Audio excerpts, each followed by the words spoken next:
Muito obrigado.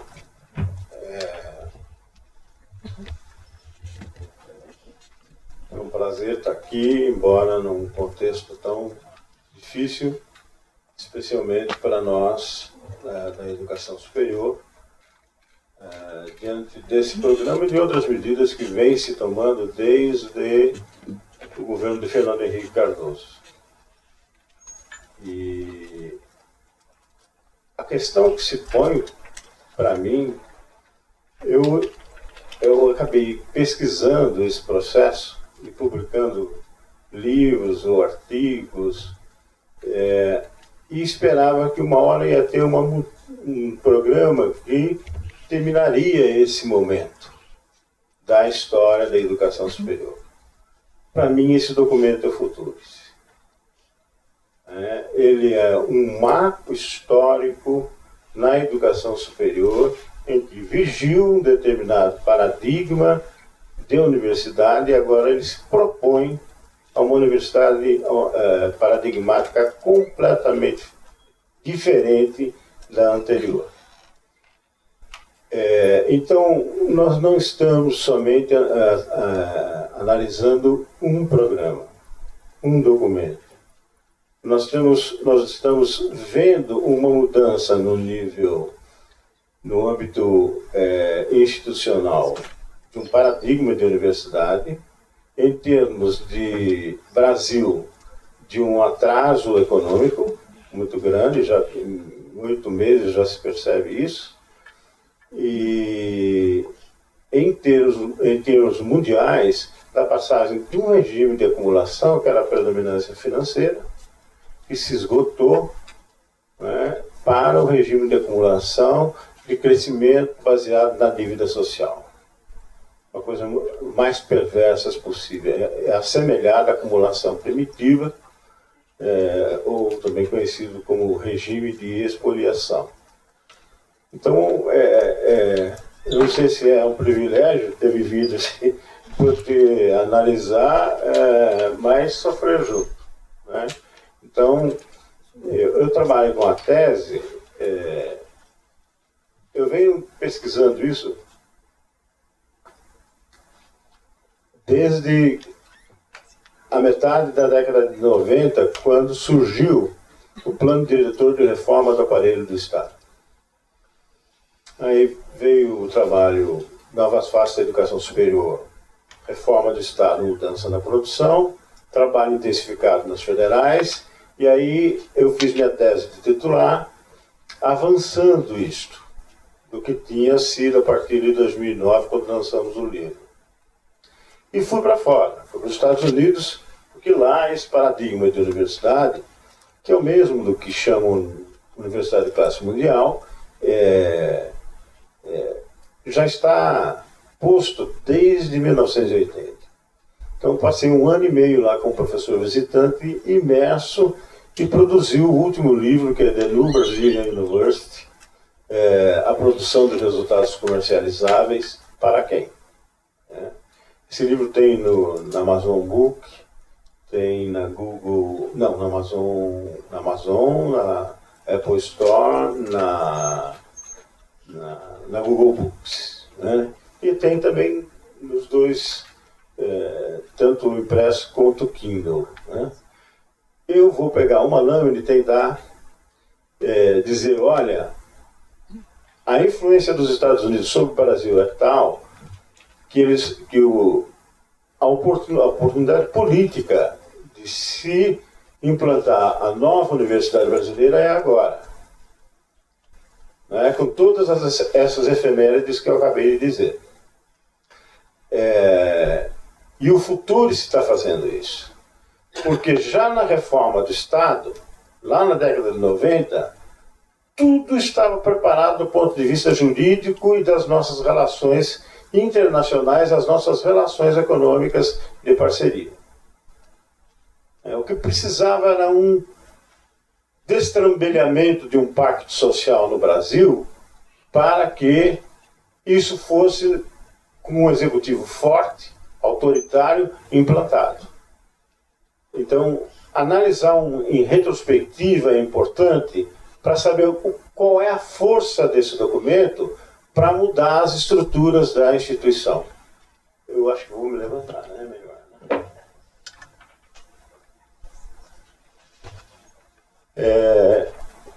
Então, a minha tese é essa. Nós estamos sofrendo mudanças na educação estatal pública na verdade, desde a década de 60, mas ela se acentua no início com Fernando Henrique Cardoso, segue com Lula, Dilma, e Temer e Bolsonaro mais ainda. Então, este programa ele é uma condensação de quase um quartel de séculos de mudanças nas universidades estatais. Aqui, será? Acertei. Ora, a origem da Universidade Americana, como eu estava dizendo a vocês. Nesse ano que eu fiquei lá, eu pesquisei, eu dei aulas, eu escrevi e também fui aluno, né, de um cara muito bom, Gary Rhodes, e a orientadora dele, a Sheila Slaughter. Esse é um dos livros Bíblia de críticas ao que aconteceu na mudança da concepção da educação superior americana. O primeiro ponto encontra-se na mudança do financiamento das universidades americanas. Antes de 1982, se não me engano, a maior parte do financiamento ia para as instituições. Aí teve um Act, teve uma lei que inverteu. Suponhamos, ia 80% para a instituição e em forma de bolsas, 20% para os alunos. Isso foi invertido.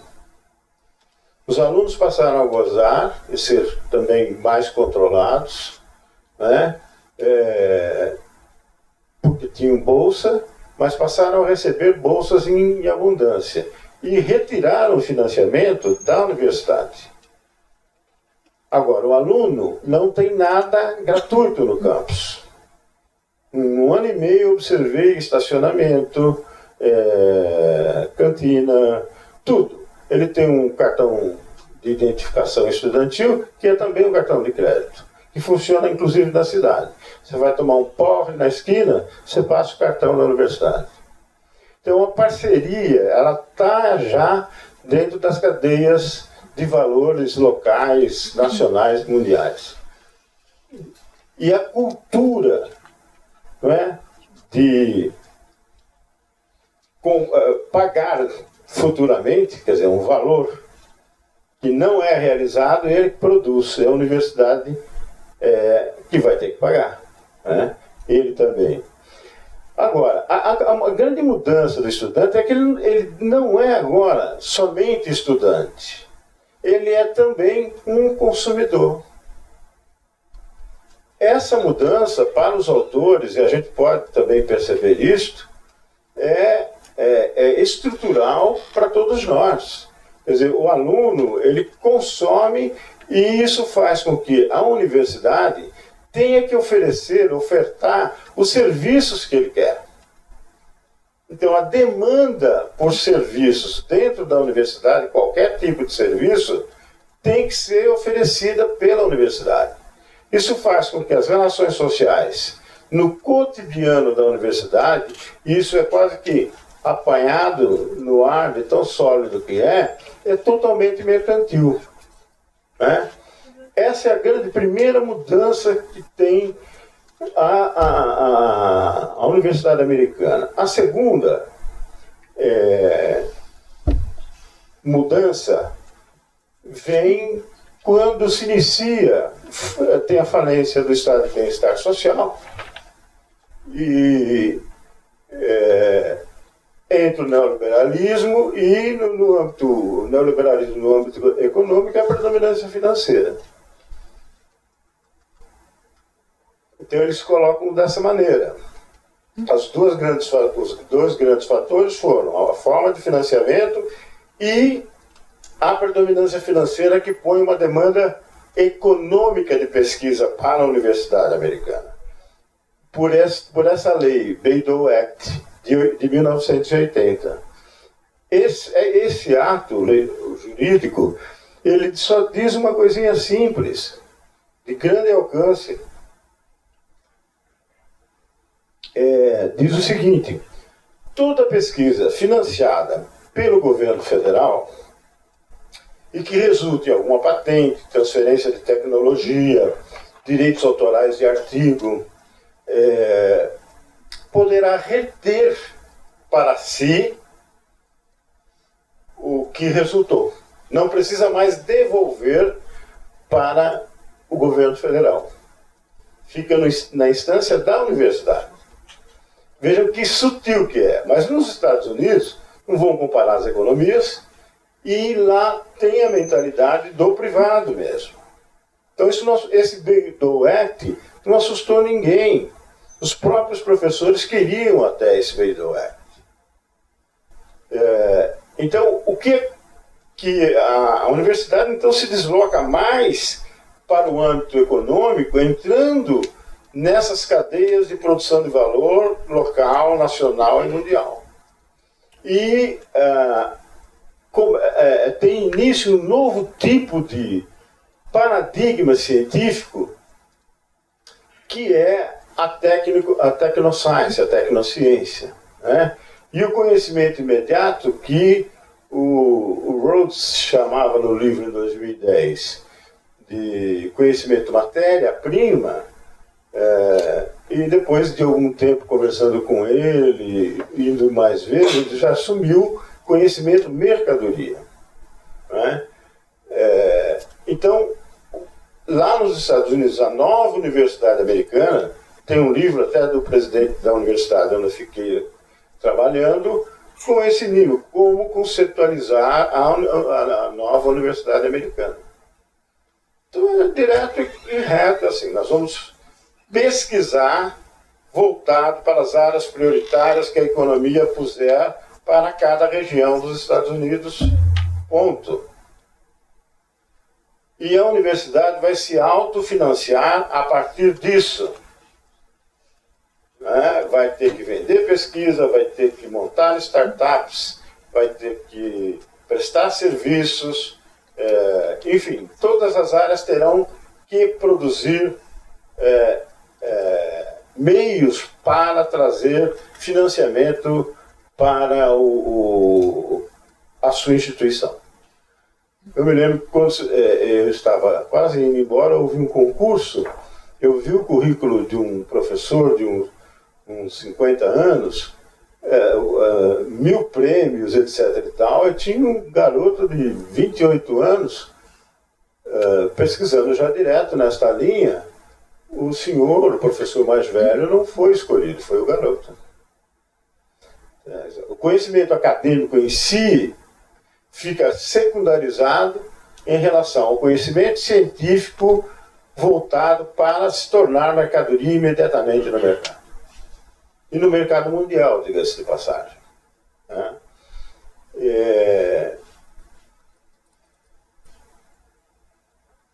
Isso afeta diretamente, obviamente, o trabalho do professor. Também sempre foi minha preocupação.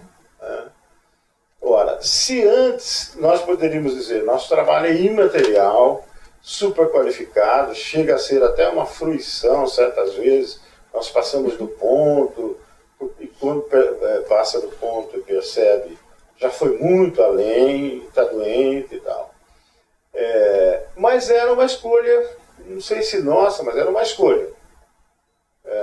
Agora não, você tem que fazer aquela pesquisa sobre aquele objeto com este método e neste tempo, é o tempo econômico, não é mais o tempo científico. Então isso começa a trazer sofrimento muito grande para os professores e a violência é muito grande entre os professores nos Estados Unidos. Isso é uma coisa que não sai na mídia. E depois transtornos mentais. Isso à vontade, eu presenciei de vários deles lá. E agora tem também firmas de headhunter, academic headhunter, eles disputam com o Biro de admissão de professores, ou de captação de alunos com bolsa no Brasil, ou mobilidade internacional. Já vi quase violência entre quem era responsável na universidade e esses caras que tinham uma empresa privada fazendo isso. O Paulo Renato quase fez isso de uma certa maneira, no PR Consultorias, que era o filho dele que tomava conta. Né? Então, eu queria um resgate rápido, porque precisa. Foi minha tese de titular e saiu no livro com este título que está aí. Você deixou o arquivo lá, né? Na referências tem o livro. Tem muita coisa lá que eu acho que eu já vou me esquecer mesmo e não dá tempo. Sou eu que estou mexendo aqui nisso.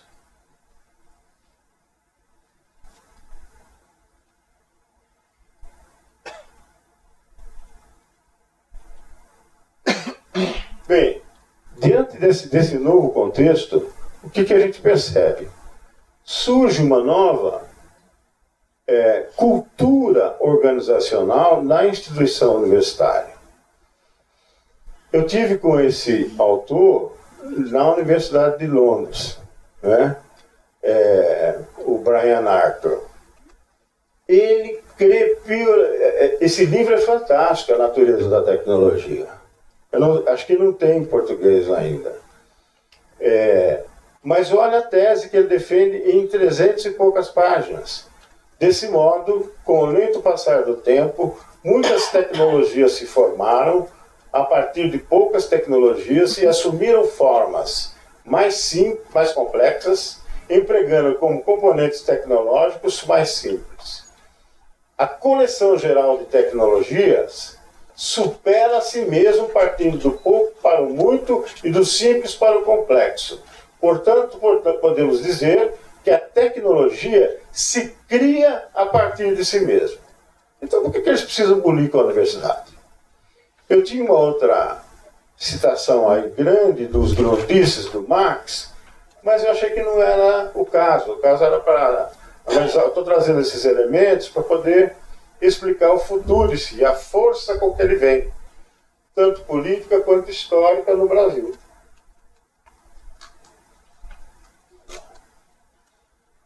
Então, esta é a linguagem que a gente vê muito nas engenharias.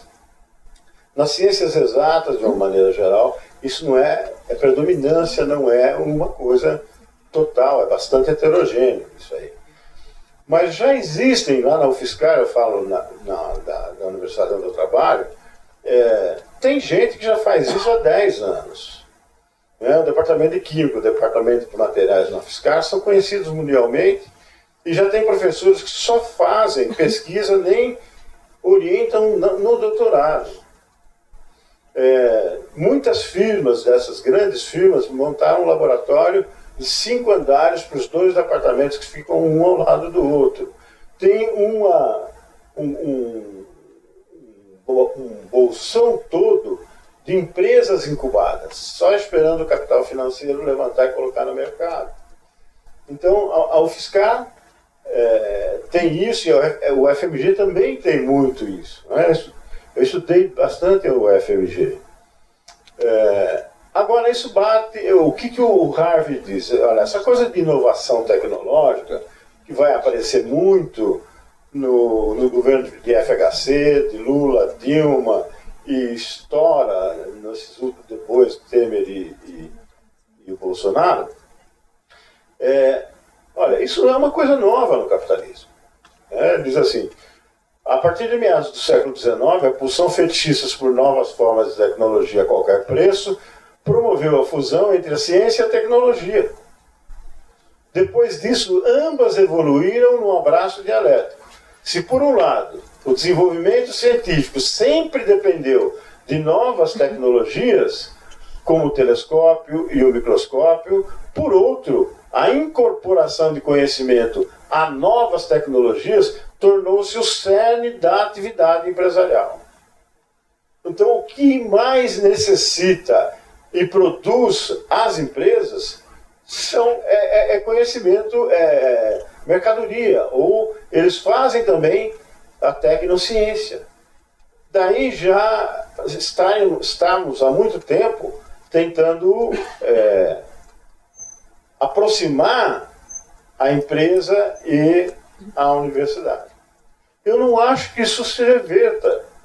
É um processo bastante estrutural, haverá altos e baixos, mas não estou acreditando mais que se reverta essa questão, né? Vamos lá. O Brasil, veja, com Collor já, mesmo que meio fracassado, ele consegue. Isso aqui, o Brito Cruz é o presidente da FAPESP, lá de São Paulo. Eu peguei uma fala dele, porque a FAPESP é a agência, assim, modelo para esse tipo de universidade. Eu não sei como é que é a FAPEMIG, mas a FAPESP é modelo. Então ele dá só um exemplo, né? Com a abertura da economia brasileira, ele passa a ser mundializado, né? A busca por pesquisa e desenvolvimento aumentou bastante em relação aos 10 últimos anteriores, em 2008. Hoje a FAPESP só tem editais de pesquisa com alto valor se for tecnociência, senão não adianta. Então isso já entrou no Brasil por via de editais, por via de financiamento, por via de mobilidade acadêmica, por via de trazer o professor estrangeiro para nós. Isso tem um lado bom e um lado ruim. É bom que venha. Eu não sou contra isso. Eu não gosto de um lado só. Gosto de uma via de mão dupla, não é? Dentro da universidade. Eu sempre digo que, para mim, o núcleo central da universidade é uma contradição. De um lado, há um montante relevante, importante de pesquisas para o desenvolvimento econômico do país e para a consolidação do pacto social vigente naquele momento, para que haja uma governança boa.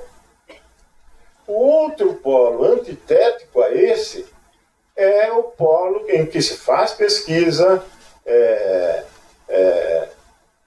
crítica, com pensamento crítico sobre o tempo histórico, sobre o pacto social que se constrói, sobre a governança, para ver o debate dentro da universidade. E também a universidade se põe a debater os seus próprios objetivos na sociedade.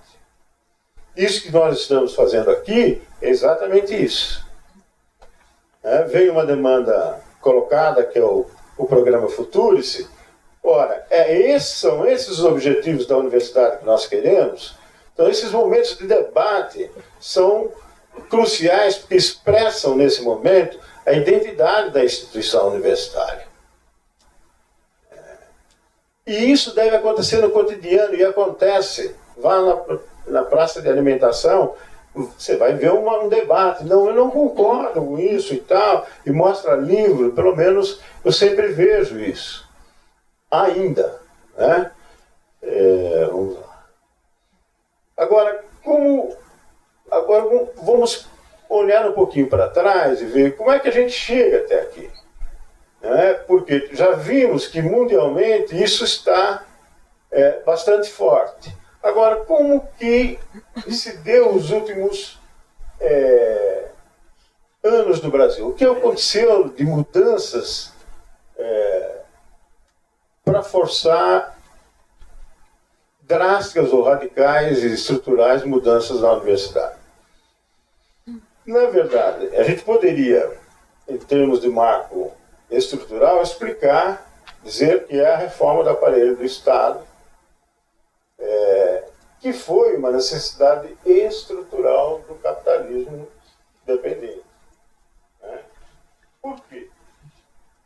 Para responder essa pergunta, tem um detalhe. Lá nos Estados Unidos, eu falava, o Gary, mas o que é essa nova economia que vocês falam?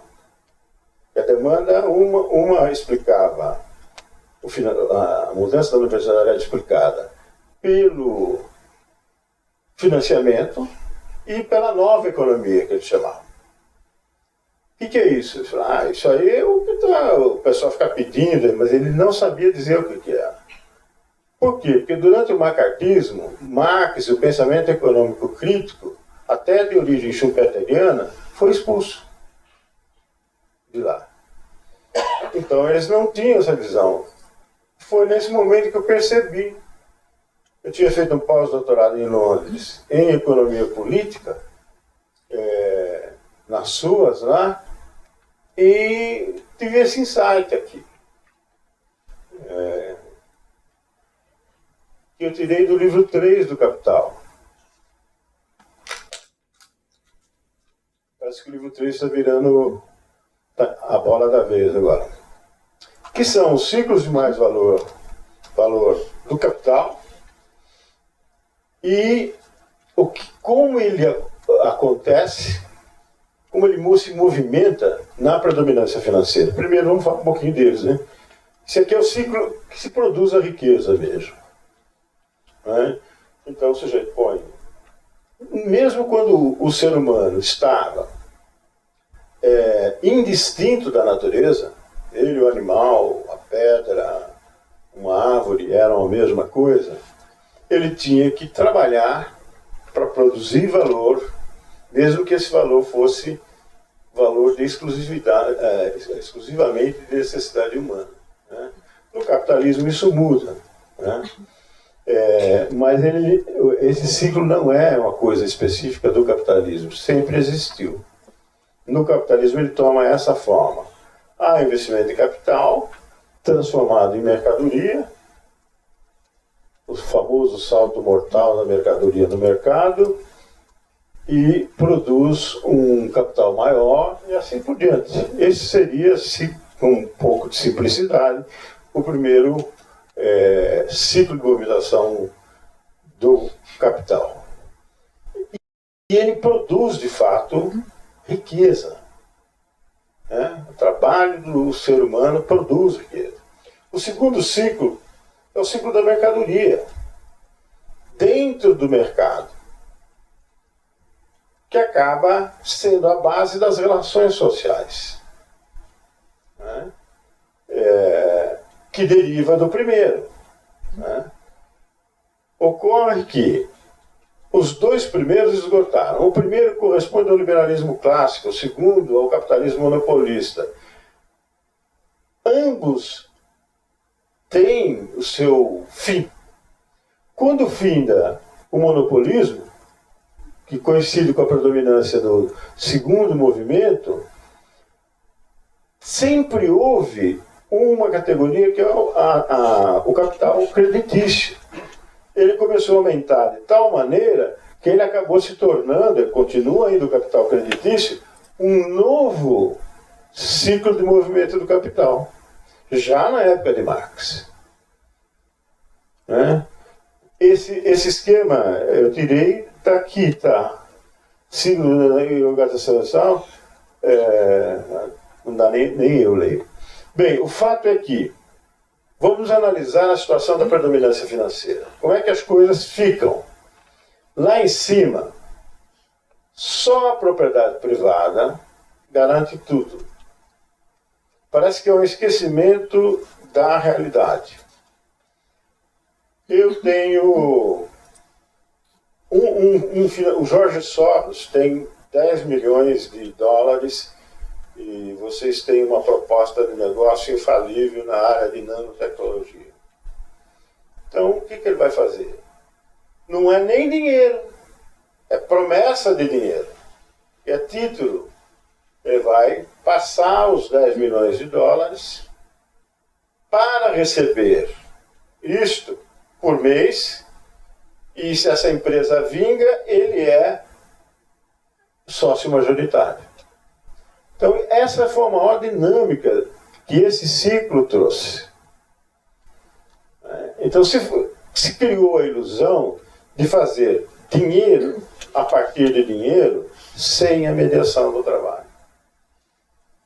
Sem se levar em conta as objetividades do segundo ciclo da movimentação do capital e menos ainda do ciclo de produção real de valor.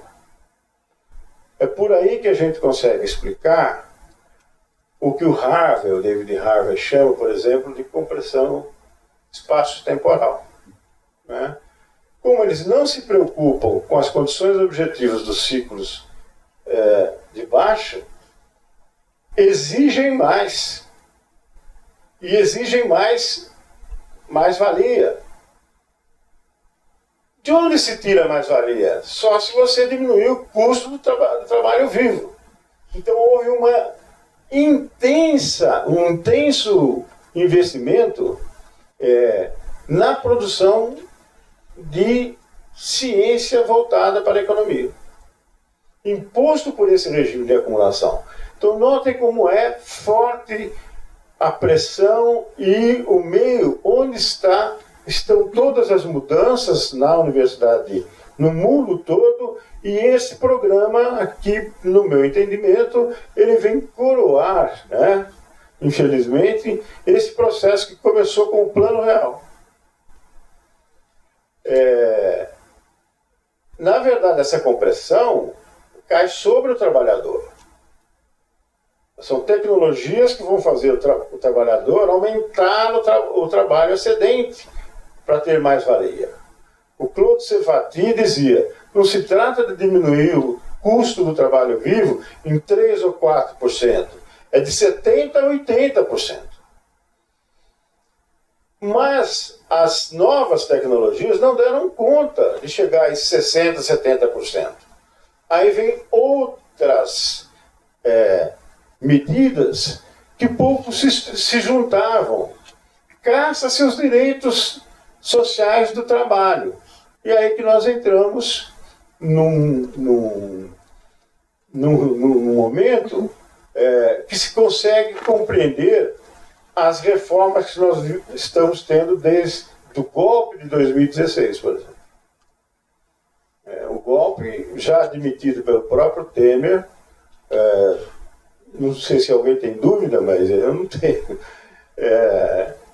porque precisava de reformas que acentuassem a condição que o Brasil tinha e de se tornar um tremendo mercado consumidor e fornecedor de matéria-prima. Quer dizer, a gente estava com um pouquinho de industrialização, a gente estava com uma economia lá no lulismo que eu criticava uma barbaridade, né? Estava em sexta ou quinta posição na economia mundial. Agora nós voltamos a exportar produtos primários. É isso. Nós tínhamos um comércio maravilhoso com a China. Por ideologia, a China está se afastando do Brasil. E os Estados Unidos querem o quê? Tirar o ônus de arrochar o trabalhador americano, arrochando o trabalhador brasileiro.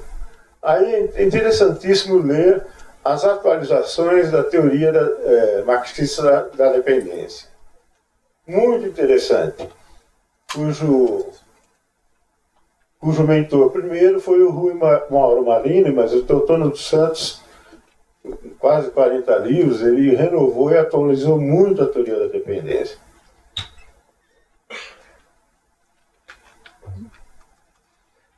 Bem, então o que nós começamos a perceber aí é que essa compressão ela vai gerar a terceirização, depois o Temer faz a terceirização irrestrita, inclusive da atividade fim, e fez a reforma trabalhista, retirando 90% do que nós criticávamos que era uma cópia da Carta de Lavoro de Mussolini. Nem isso temos mais. Isso é uma coisa assim, absurda que se vê. Então, tudo isso, vejam, desde os contratos de gestão que se fazem para o financiamento, que pode ser entre estados, entre companhias e universidades, pode ser de todo tipo. Demanda um garantidor final, ele tem que ser o Estado, por isso que ele é econômico e jurídico. Esses dois primeiros são apenas econômicos. Lá tem o jurídico e o econômico. Então, exigia que o Estado tivesse um escopo que permitisse um ordenamento jurídico,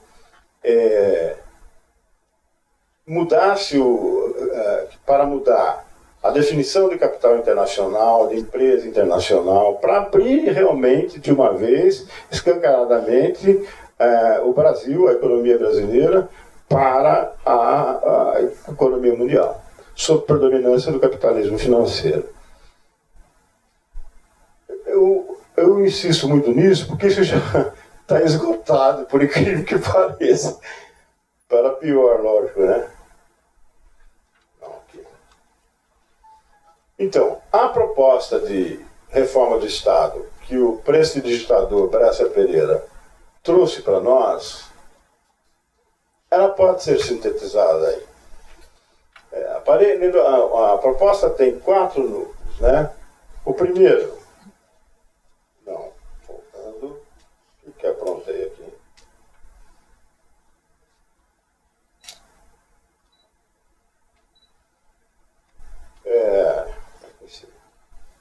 A primeira é o núcleo estratégico do Estado. Aqui são formuladas todas as políticas que vão direcionar o país. E aqui sentam-se os ministros, obviamente, e os assessores do Banco Mundial e do Fundo Monetário Internacional. Antes sentava mais gente. E produzem as políticas econômicas, social, reformas tributárias, por aí vai. O segundo núcleo são as atividades exclusivas do Estado. São setores coercitivos que observam se essas leis estão ou não sendo realizadas na prática. Eu diria que o Estado, depois dessa reforma, acabou nesses 2 primeiros itens. Os outros são meios de relacionamento para mercantilizar toda a atividade em todas as instituições que eram públicas. E deixar um largo deserto, né, de empreendedores para pegar o que era direito e transformar em mercadoria. A Previdência é um bom exemplo disso. Tem 1000 exemplos que se pode dar. A saúde, os planos de saúde, tudo isso. Então, o que era direito antes se transformam em mercadorias depois.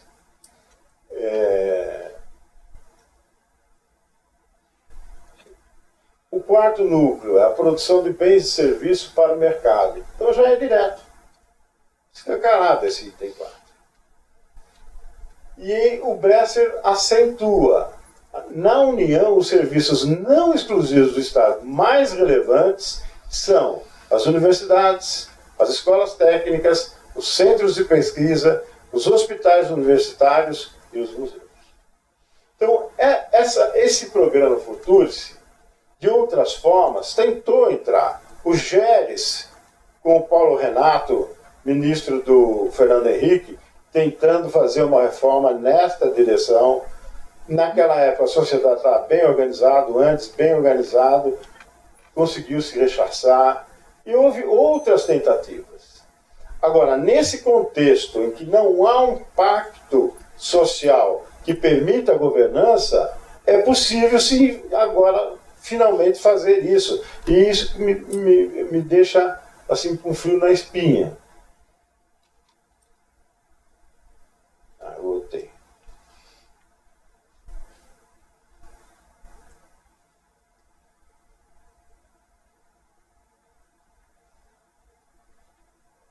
Eu voltei lá no começo, para trás. Não estou sabendo lidar com isso, não.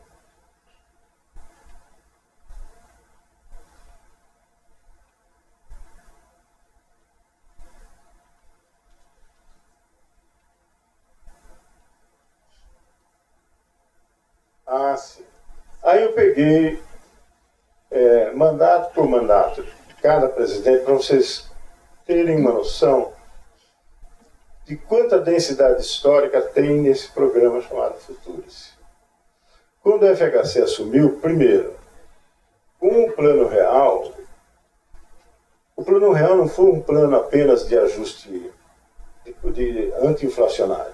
Ele foi, antes de mais nada, de uma mudança dos fundamentos econômicos da economia brasileira para produzir aderência do Brasil à economia internacional. Né?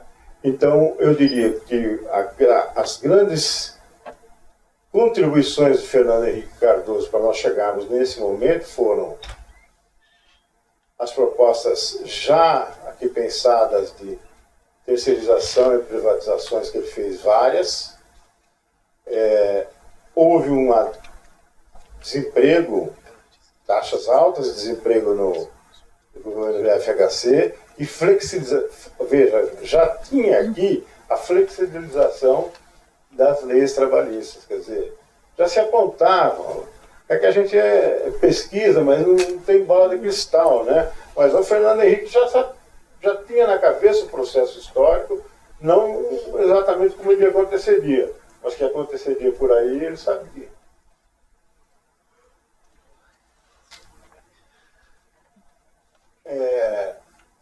Lá do outro lado,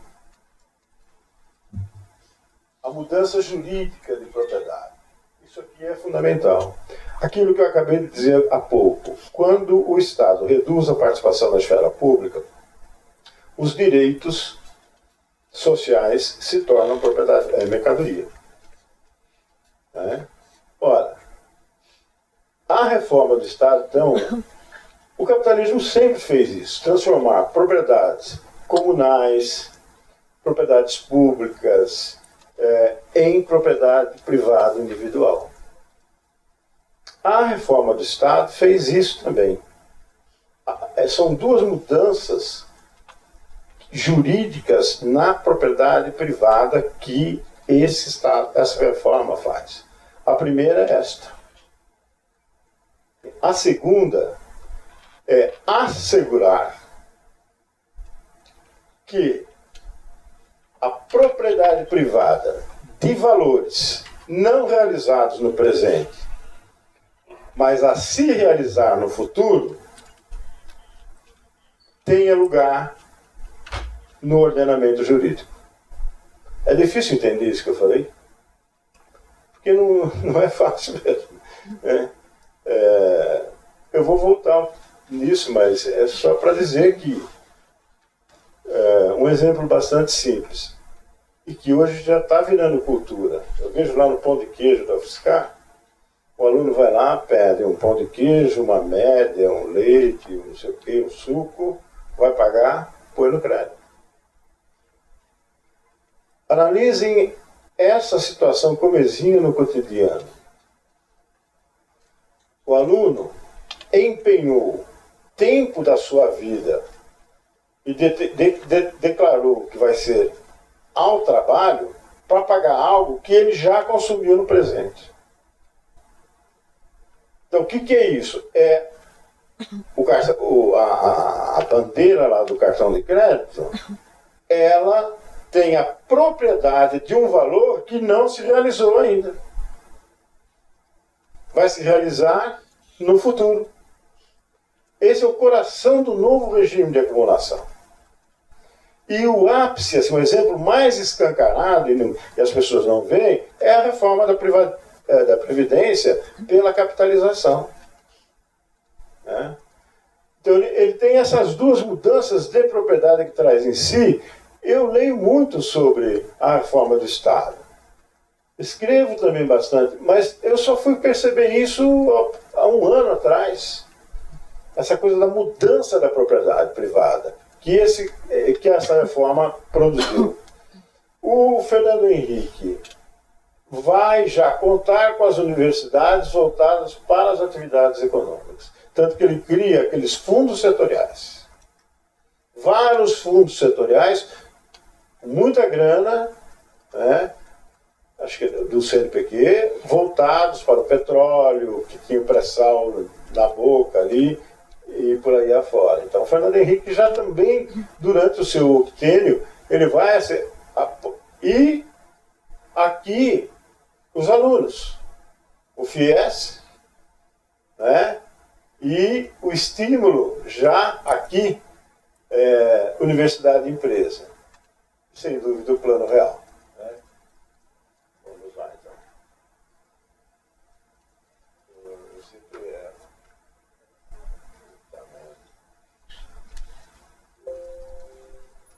É em cima? Não.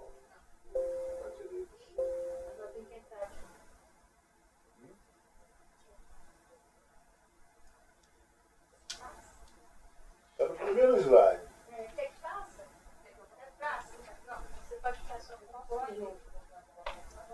Pode. Pode ficar só com o fone. 2, 3, 4, 5. Aí, pode continuar. Né? Legal.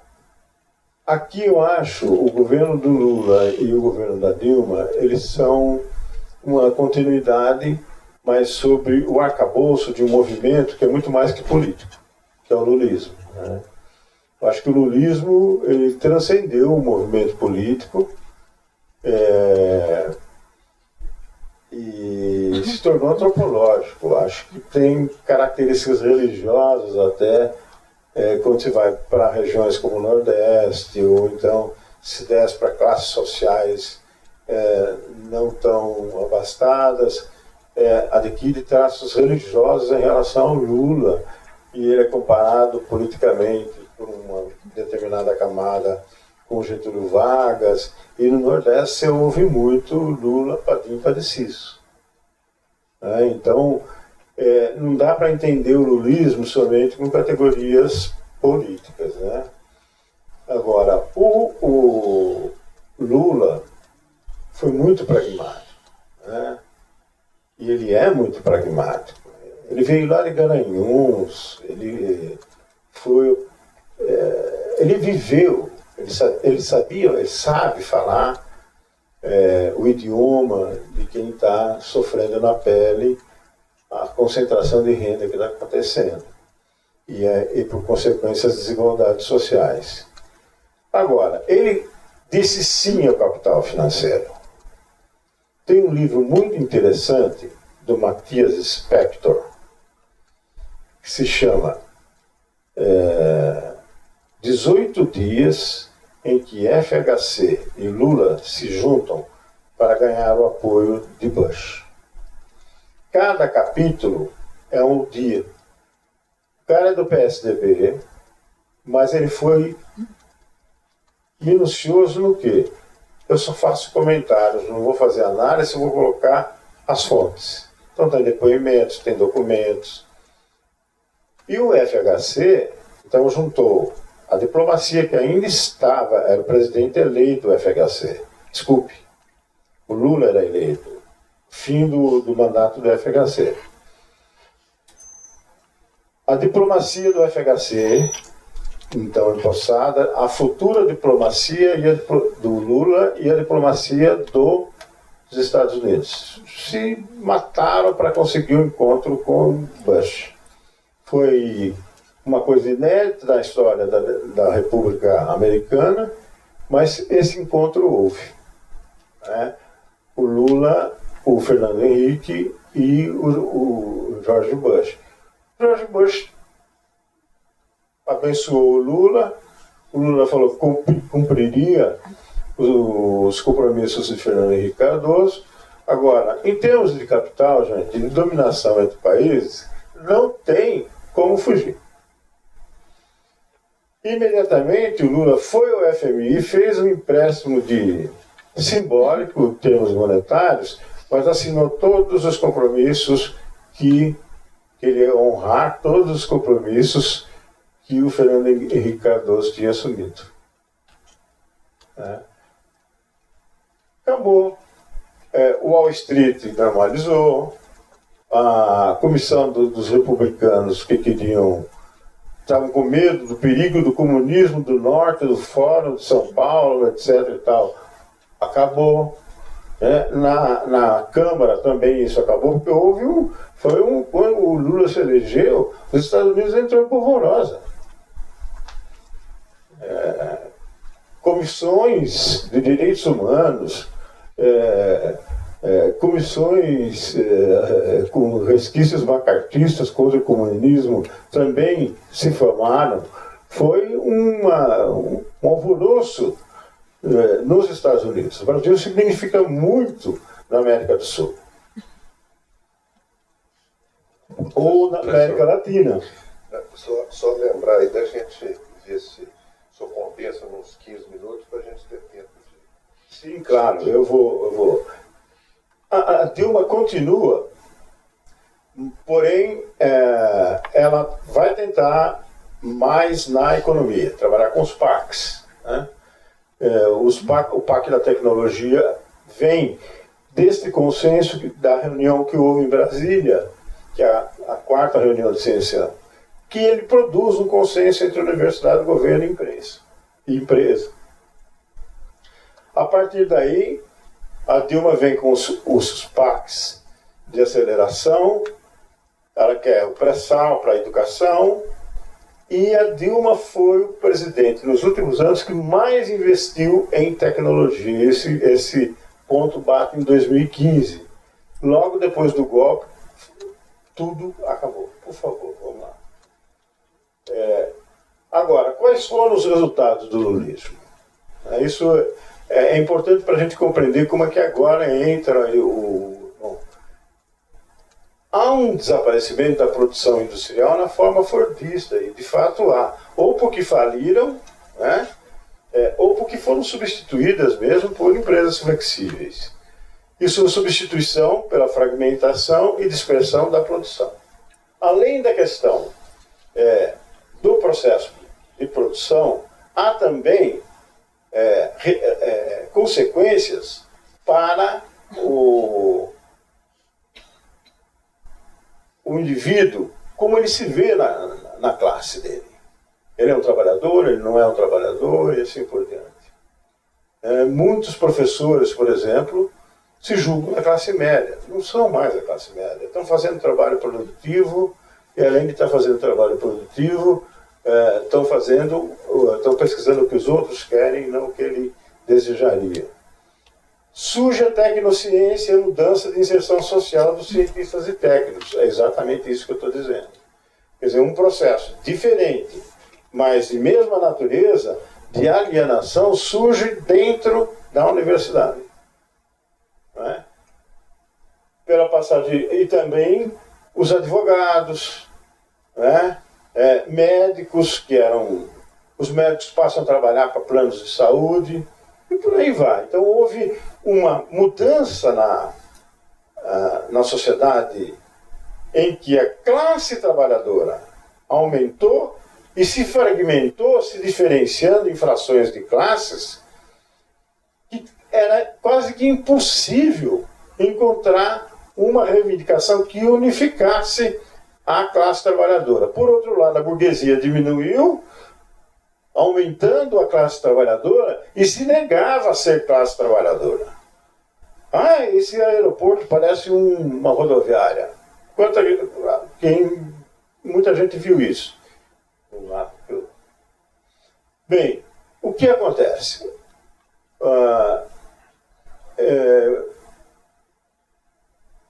No final dos anos 70, rapidinho, na anistia, se criou um pacto da nova república entre empresários, que não podiam mais viver daquele jeito, entre os políticos, que estavam todos queimados, e os militares já estavam. Então, numa engenharia política, eles passaram uma crise econômica enorme, que começa com Delfim Neto, que toma dinheiro emprestado lá fora para mover a economia brasileira, só que ele toma ele que põe a âncora cambial para tudo. Ele toma a juros flutuantes. Então ele pegou dinheiro emprestado a 4,5%, isso foi para 6 vezes mais, 24%, quase 30%. Aqui começa o crescimento da dívida pública, que é o que nos sufoca. Bem, Então, empresários, trabalhadores, inclusive centrais trabalhadores, fizeram esse pacto da Nova República que navegou até as jornadas de 2013. Né? Olha, as jornadas de 2013, gente, não tinha uma unidade de quem estava ali se manifestando. Eu acho que isso tem que ser olhado com muito carinho. Né? Você tinha os ocupais da vida, Black Blocs, e os estudantes da periferia, estudantes da burguesia alta. Havia ali não uma reivindicação, mas uma crise de hegemonia. Eles eram contra o establishment do poder. Não queremos mais nenhum político que está aí. Acho que pouca gente que estava no poder ou em partidos da esquerda ou intelectuais analisaram dessa maneira. Então, em 2013, para mim, o Brasil perdeu o rumo. Não tem mais pacto social conciliador. Olha, aqui as fotos laterais são, acho que a Avenida Paulista. E a Central, eles incendiaram 6 ministérios em Brasília. Não há nada mais nu do que, olha, gente, vocês não mandam mais nada, muda tudo isso aí. Era hora de reforma política, etc., partidária, mas não, continuaram tendo projetos de poder. Então aqui acaba, estamos sem pacto social nenhum, então não tem governança. Então você está numa situação em que, se não tem um meio termo pelo pacto, e há um ódio ao que ficou o ódio ao PT, que foi o último governo, você vai para extremo se você não tem meio termo.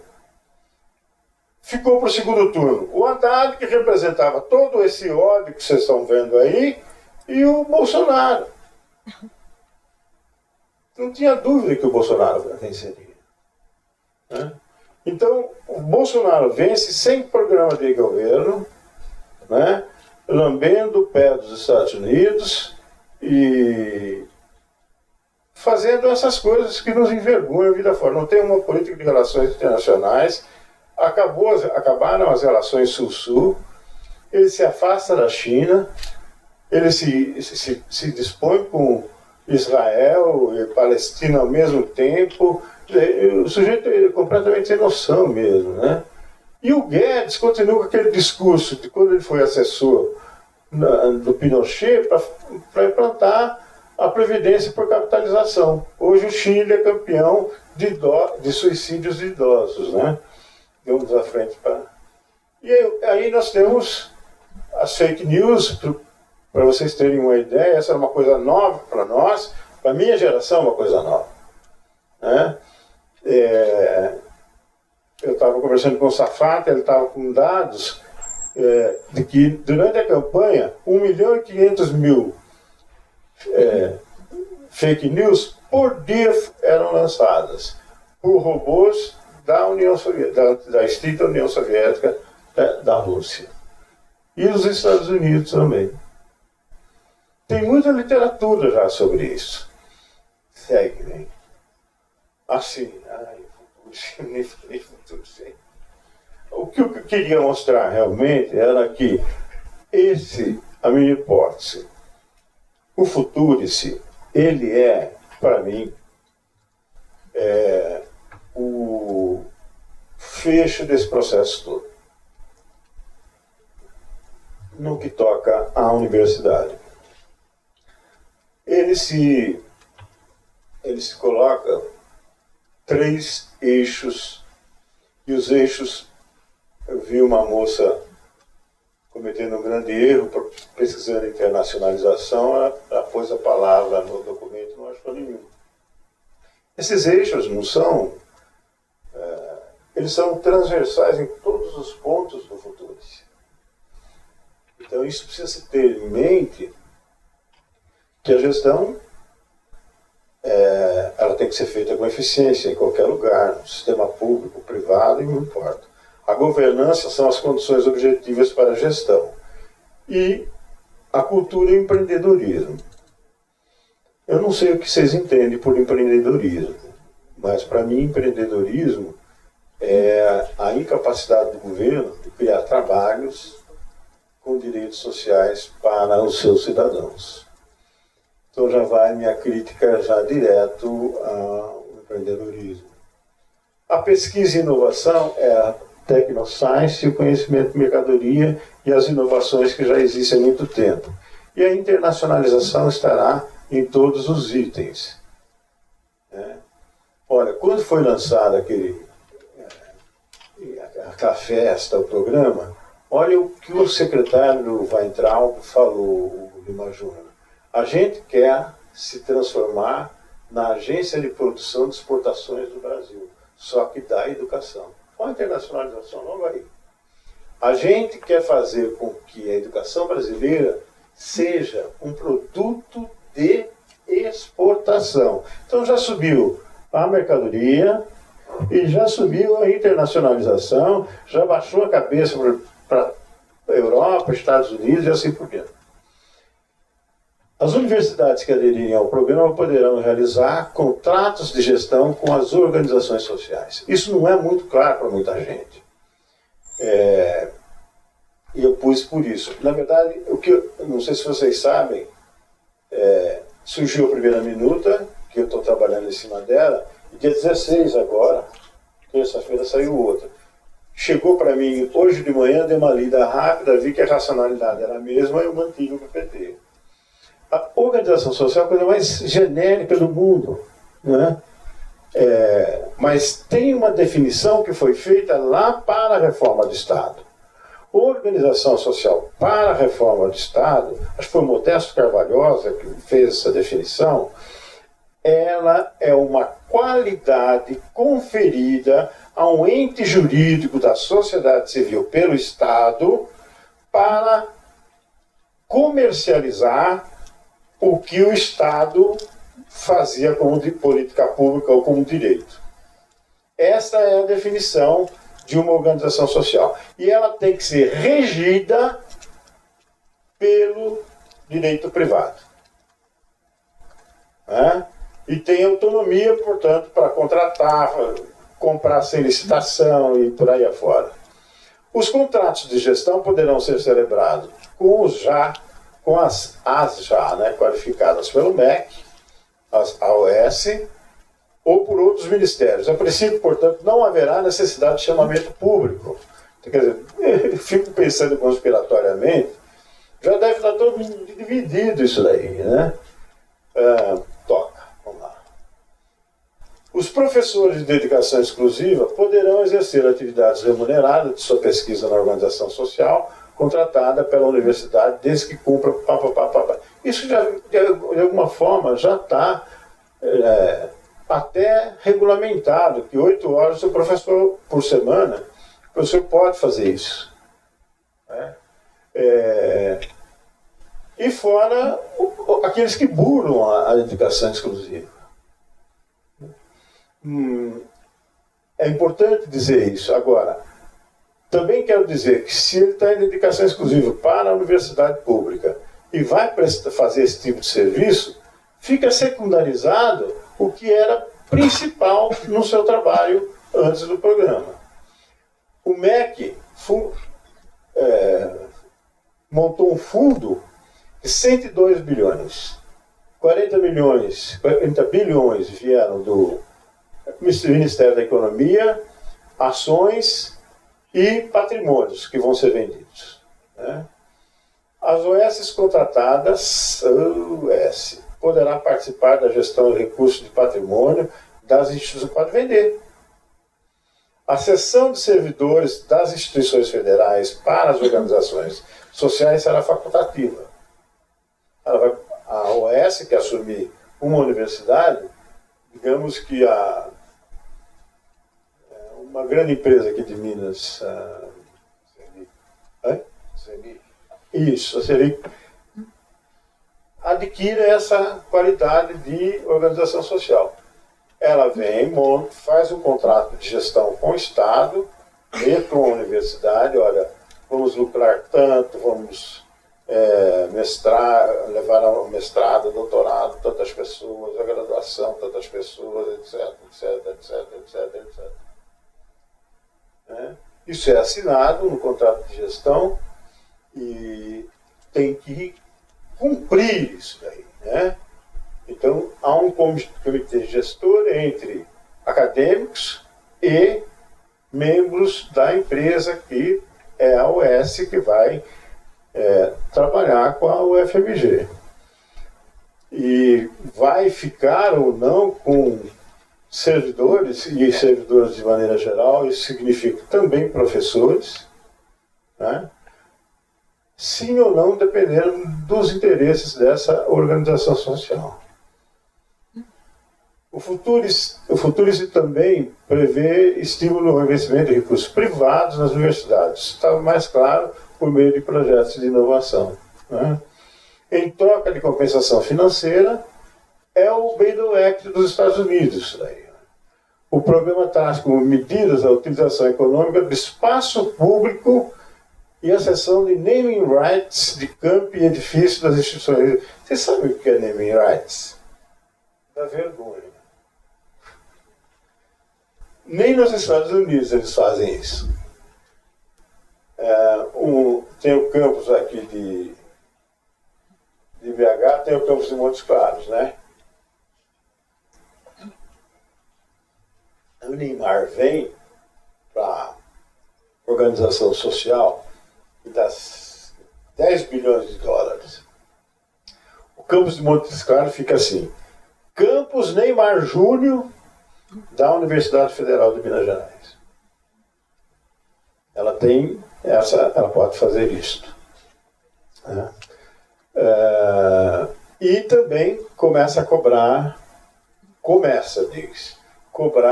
as mensalidades da pós-graduação, para logo em seguida cobrar da graduação.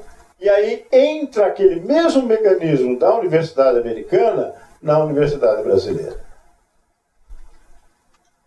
Quando os alunos tiverem que pagar a pós e pagarem a graduação, o governo vai passar a dar bolsas para os alunos para a graduação, para o mestrado, para o doutorado. O próprio governo está comprando valores que vão se realizar lá no futuro, quando essa força de trabalho entrar no mercado e render valor como produtor de valor e como consumidor de valor. Agora está acabando. O plano prevê, entre outros pontos, estabelecer um limite de gasto com o pessoal. Isso é fundamental nesse plano. Por quê? A OS vai se comprometer. Aí o professor fala: pô, mas eu não vivo mais com esse dinheiro. Tá bom, então eu vou vender minha força de trabalho, pode, para a OS. Eu vou fazer consultoria. Eu vou diminuir a pesquisa e fazer mais consultoria. Da consultoria eu tiro um paper e tal, e vou tocando. Então esse limite com gastos com o pessoal, que vem já desde a Lei de Responsabilidade Fiscal do Fernando Henrique para a Emenda Constitucional 55 do Temer, é para jogar o professor de dentro da universidade para trabalhar na empresa. A FAPEMIG, aliás, tinha um programa de financiamento que era mestres e doutores na escola, na empresa. Quer dizer, aí está direta essa questão que estão postas, né? O 11º, contratos de gestão com as organizações sociais que poderão atuar na gestão de patrimônio das instituições, é uma síntese, né? E aqui é importante, é uma síntese do que a gente falou, mas haverá uma auditoria. Até agora as auditorias são feitas pelos estados. Fica no âmbito da política. E a gente conhece como é a política brasileira. A partir do momento que as OS assumem, serão firmas de auditoria lá de Wall Street, porque Nós temos um tesouro que são as nossas universidades. Todo financista está com o olho gordo em cima das universidades para pegar. Então as auditorias serão ferradas para retirar-se a concessão de OS daquela empresa e outra já vinha oferecendo imediatamente o seu serviço. Outra coisa é que desaparece a extensão, né? A extensão é transformada em atividades culturais e serão financiadas pela Lei Rouanet. Então, minha tese, gente, é que o programa Futurice, ele vem fechar este ciclo, né? A predominância financeira, ela fez água. Não há mais condições de gerar valor com o capital fictício que se tem. Então a saída foi qual? Fazer reformas e reformas de tal maneira que se crie a propriedade do valor realizado no futuro. Então é o que acontece. Eu acho o exemplo mais perverso a capitalização na Previdência, né? Sujeito entrou no mercado de trabalho ou não, ele compra um plano de previdência e não é do Estado, é do mercado, ele não tem garantia nenhuma. Se falir aquele fundo, o problema dele. Foi um negócio que ele fez. Aí ele vai pagando isso 30, 40 anos. Né? E ele está, então, portanto, se endividando. Esse é um exemplo de endividamento social. E engordando o capital. E o capital não está precisando realizar o valor que ele está produzindo em termos de potência. Então, a reforma da Previdência é a coisa mais perversa e o exemplo mais claro de se mostrar o novo regime de acumulação que está em transição entre a predominância financeira e ele, né? Que vou traduzir, né? O crescimento baseado no endividamento social. Se vocês perceberem no cotidiano, eu gosto de ver isso no cotidiano, eu ganhei um cartão de crédito do Banco do Brasil que eu nunca sonhei na minha vida. Também eu recebo 10 telefonemas por dia para comprar isso, para comprar aquilo, em 10 vezes, em 20 vezes, não sei o quê. Venha comprar um carro novo aqui, para lá. O Banco do Brasil, no mínimo, deve ter suas parcerias aí, faz isso. E até mesmo nas atividades do cafezinho, bota no crédito. Você vai se endividando. Então, cada vez mais o mundo se endivida para que o capital tenha a propriedade de um valor que se realizará no futuro. Esse é o novo regime de acumulação que nós começamos a assistir. Então é necessário fazer tudo isso que se está fazendo. E a universidade se tornará algo que produzirá muitos meios de endividamento da sociedade. A própria bolsa de pesquisa, ou a bolsa para o garoto fazer a graduação, ou para fazer o mestrado ou doutorado, ele está se endividando para... Quer dizer, o governo está pondo dinheiro no estudante para que ele produza e consuma valor. Desculpem, é muita coisa para falar em pouco tempo. Passei mesmo, eu sabia que ia passar, não tem jeito. Me desculpe. Muito obrigado.